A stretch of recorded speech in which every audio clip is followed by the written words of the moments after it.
مختار ثقفی کے حوالے سے یہ دوسری ویڈیو یعنی اس کا دوسرا پارٹ ہے۔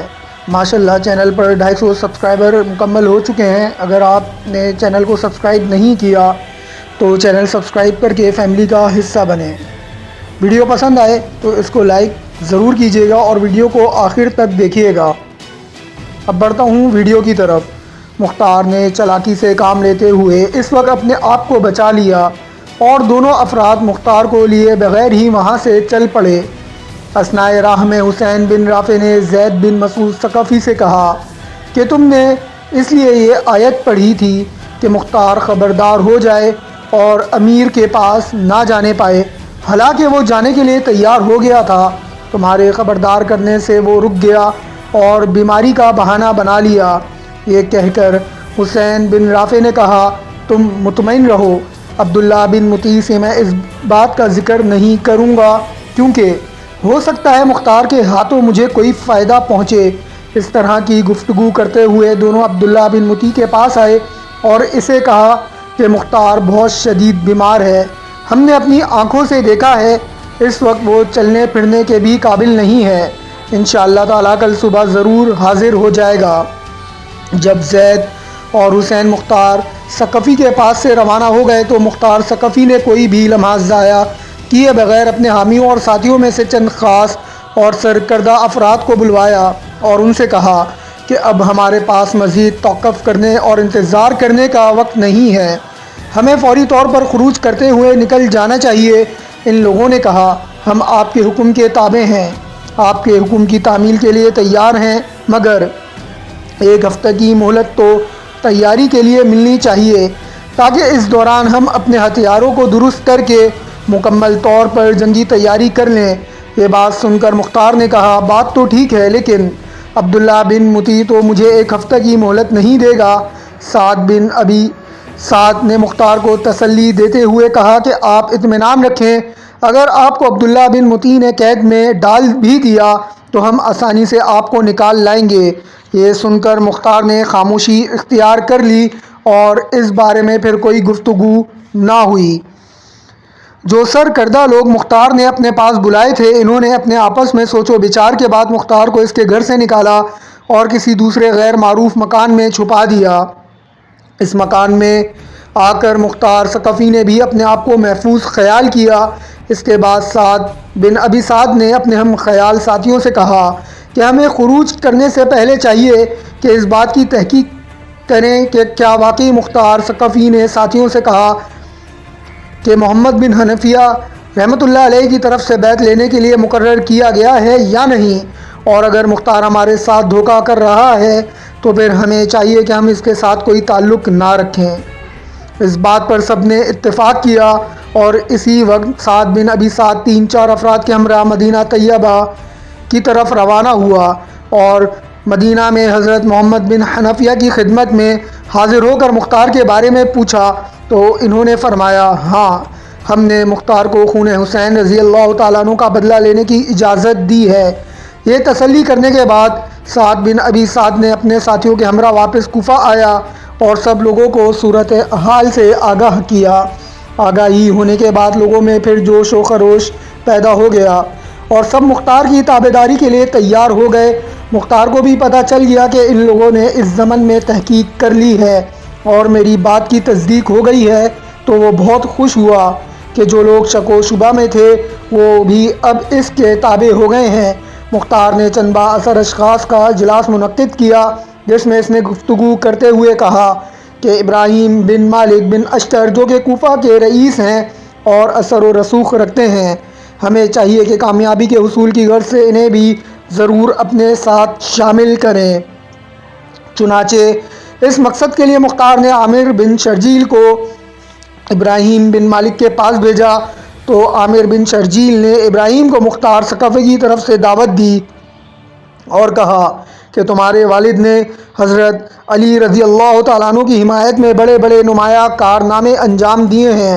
اب صورتحال یہ ہے کہ ہم لوگوں نے یہ عزم کیا ہے کہ حضرت امام حسین رضی اللہ تعالیٰ عنہ کے خون کا بدلہ لیں، چنانچہ اس مقصد کے لیے ایک اچھی خاصی جماعت جمع ہو چکی ہے اور تمہیں تو سب سے پہلے اس کام میں شریک ہونا چاہیے تھا۔ ابراہیم بن مالک نے کہا اگر مجھے امیر بنا لیا جائے تو میں اس شرط پر تمہارا ساتھ دوں گا۔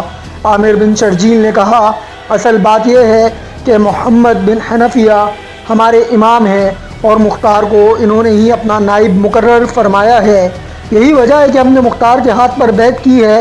ابراہیم نے کہا ٹھیک ہے، میں خود ہی مختار سے بات کر لوں گا۔ عامر نے واپس آ کر مختار ثقفی کو ابراہیم کے ساتھ ہونے والی گفتگو سے آگاہ کیا تو اگلے ہی روز مختار چند افراد کو ساتھ لے کر خود ابراہیم بن مالک کے پاس جا پہنچا۔ ابراہیم اس وقت مصلے پر بیٹھا ہوا تھا۔ مختار ثقفی نے اس سے گفتگو کرتے ہوئے کہا تیرا باپ حضرت علی رضی اللہ تعالیٰ عنہ کے محبین میں سے بہت شہرت رکھنے والا شخص تھا، ہم تجھے بھی اپنی جماعت میں ہی سمجھتے ہیں، مجھے حضرت محمد بن الحنفیہ نے اپنا نائب مقرر فرمایا ہے، لہٰذا تجھے چاہیے کہ میرے ہاتھ پر بیعت کرے۔ میں وعدہ کرتا ہوں کہ کامیابی کے حصول کے بعد جس بھی منصب اور عہدے کو تو اپنے لیے پسند کرے گا تجھے وہ دے دیا جائے گا۔ مختار ثقفی کے ساتھ آئے ہوئے لوگوں نے مختار ثقفی کے وعدے کی ضمانت دی اور اس کی بات پر گواہ ہوئے۔ چنانچہ ابراہیم اس ہی وقت مصلے سے اٹھا اور مختار کا ہاتھ پکڑ کر اسے اپنی جگہ پر بٹھایا، پھر اس کے ہاتھ پر بیعت کر لی۔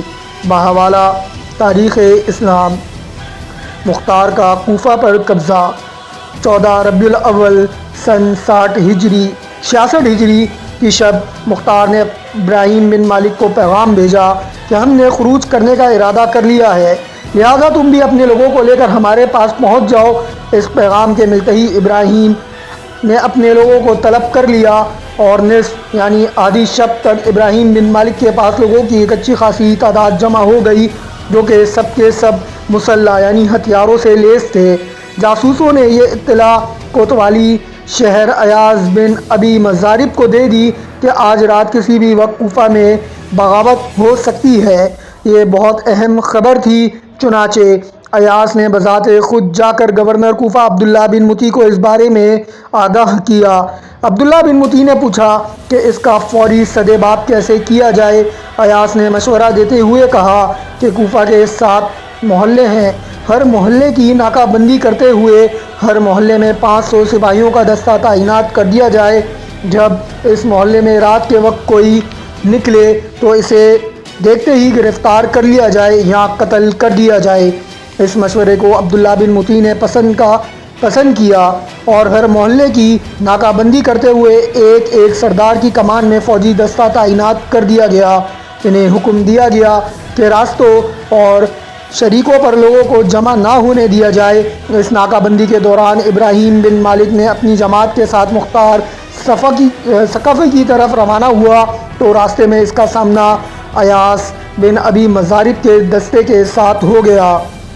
دونوں طرف کے لوگ ایک دوسرے پر حملہ آور ہوئے اور زبردست لڑائی چھڑ گئی جس کے نتیجے میں ایاس مارا گیا۔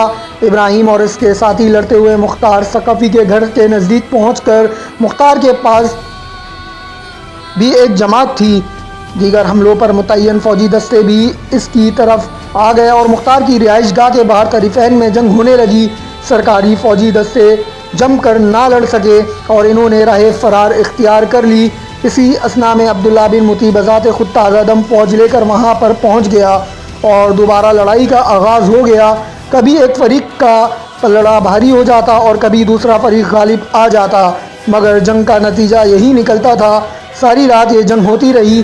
جیسے جیسے لڑائی نے طول پکڑا تو مختار ثقفی کی جماعت میں اضافہ ہوتا رہا اور لوگ ادھر ادھر سے آ کر اس میں شامل ہوتے رہے، جس کے باعث عبداللہ بن مطیع کو پسپائی اختیار کرنا پڑی۔ مختار نے عبداللہ بن مطیع کو دھکیل کر گورنر ہاؤس میں محصور کر دیا۔ سرکاری فوج اپنی جان بچانے کے لیے گورنر ہاؤس میں داخل ہو گئے۔ مختار نے 3 دن تک گورنر ہاؤس کا محاصرہ کیے رکھا۔ چونکہ گورنر ہاؤس کے اندر لوگوں کی بہت زیادہ تعداد محصور ہو کر رہ گئی تھی، جگہ کی تنگی اور کھانے پینے کے سامان نہ ہونے کی وجہ سے لوگوں کی حالت خراب ہو رہی تھی۔ چنانچہ عبداللہ بن مطیع گورنر ہاؤس کے خفیہ راستے سے نکلا اور حضرت ابو موسیٰ اشعری رضی اللہ تعالیٰ عنہ کے مکان میں جا کر روپوش ہو گیا، کیونکہ اس کے علاوہ اس کے پاس کوئی اور چارہ نہیں تھا۔ عبداللہ بن مطیع کے گورنر ہاؤس سے نکل جانے کے بعد باقی لوگوں نے مختار سے امان طلب کی، ان کو امان دے دی گئی۔ اس پر گورنر ہاؤس کا دروازہ کھول دیا گیا۔ مختار نے گورنر ہاؤس اور بیت المال پر قبضہ کر لیا۔ جامع مسجد کوفہ میں اہل کوفہ بہت بڑی تعداد میں جمع تھے۔ مختار جامع مسجد میں آیا اور لوگوں کو خطبہ دیتے ہوئے محمد بن الحنفیہ کی بیعت و اطاعت اور امامت قبول کرنے کی دعوت دی۔ مختار کو کوفہ میں کامیابی کو دیکھتے ہوئے اہل کوفہ نے کتاب و سنت کی پیروی اور اہل بیت اطہار رضی اللہ تعالیٰ عنہما کی ہمدردی کا بیعت کے ذریعے عہد و پیمان کیا۔ مختار نے بھی وعدہ کیا کہ وہ ان کے ساتھ حسن سلوک کا مظاہرہ کرے گا۔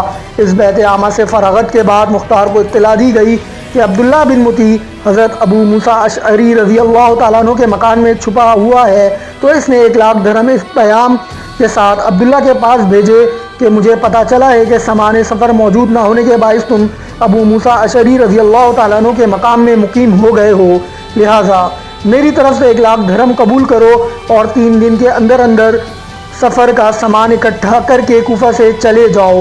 مختار کی اس پیشکش پر عبداللہ بن مطیع کو حیا آئی کہ اگر کوفہ سے نکل کر مکہ مکرمہ میں واپس گیا تو لوگوں کو کیا جواب دوں گا، چنانچہ وہ مکہ مکرمہ کی بجائے بصرہ کی طرف روانہ ہو گیا۔ بحوالہ تاریخ اسلام، بحوالہ کربلا کے بعد، صفحہ نمبر 478 تا 483۔ امید ہے یہ ویڈیو آپ کو اس کا دوسرا حصہ پسند آیا ہوگا۔ اس کے بعد مختار کی دیگر مہمات، اس نے کیا کیا کیا اور کس طرح سے کیا، انشاءاللہ اس کے تیسرے حصے میں آپ کو دیکھنے اور سننے کو ملے گی۔ ویڈیو پسند آئی ہے تو اس کو زیادہ سے زیادہ لائک اور شیئر کیجئے، چینل کو سبسکرائب کر لیجئے گا۔ انشاءاللہ جلد اس کے تیسرے حصے کے ساتھ حاضر ہوں گا۔ اللہ حافظ۔